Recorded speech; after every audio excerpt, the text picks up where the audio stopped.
కాంగ్రెస్ వచ్చినాక రివర్స్ అయిపోయింది మొత్తం. మీకు ఒకసారి గుర్తుందో లేదో పాతది నేను యాద్ చేస్తా. కేసీఆర్ ముఖ్యమంత్రి ఉన్నప్పుడు చంద్రబాబు నాయుడు ఆంధ్రలో మాట్లాడింది ఒకసారి.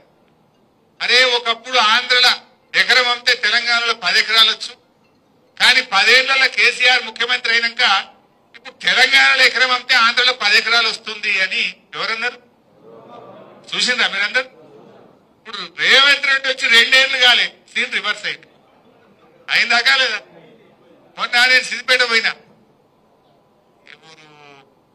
గంగాపూర్ అని చిన్నకోడూరు మండలం గంగాపూర్ ఊరికి పోయినా. ఒక మన కార్యకర్త చనిపోతే మాట్లాడించడానికి పోయినా. కొద్దిసేపు మాట్లాడినాక కూర్చున్నాం. ఏం సంగతి అన్నాక ఎరువులు ఈ బాధలన్నీ చెప్పుకుంటా ఎవడైనా లగ్గం ఉండి అమ్ముకుందామంటే భూమి అమ్ముతలేదు సార్. ఏమైతుందంటే 40 లక్షలకి అడుగు తీయలేదు, ఇప్పుడు 20కి ఇస్తామంటే కూడా ఎవడత్తలేడు అన్నాడు. అంటే ఇప్పుడు ఏమైంది? సీన్ రివర్స్ అయింది. ఆడ చంద్రబాబు నాయుడు అయింది, రేవంత్ రెడ్డి అయింది. ఇప్పుడు ఏమైతుంది? ఇప్పుడు మళ్ళా ఆంధ్రలో ఎకరం అమ్మితే తెలంగాణలో 2 ఎకరాలు వస్తుంది. అయిందా లేదా? గజ్వేల్లో మీ అందరికి అనుభవమే ఉంటుంది. రేట్లు తగ్గినాయా పెరిగినాయా? ఎంత తగ్గినాయి? సగానికి సగమైంది. ఇంకా 2 ఏళ్ళు ఉంటే ఇంకేమవుతుందో. దోసాల్లో సగమైంది.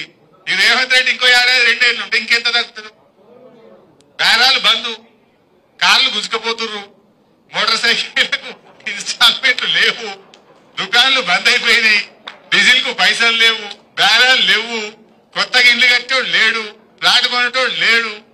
ఎవడన్నా అవసరం పడి భూమి అమ్ముకుందామంటే కొనే దిక్కు లేదు. నిజమేనా? ఇది రేవంత్ రెడ్డి పాలన పుణ్యం.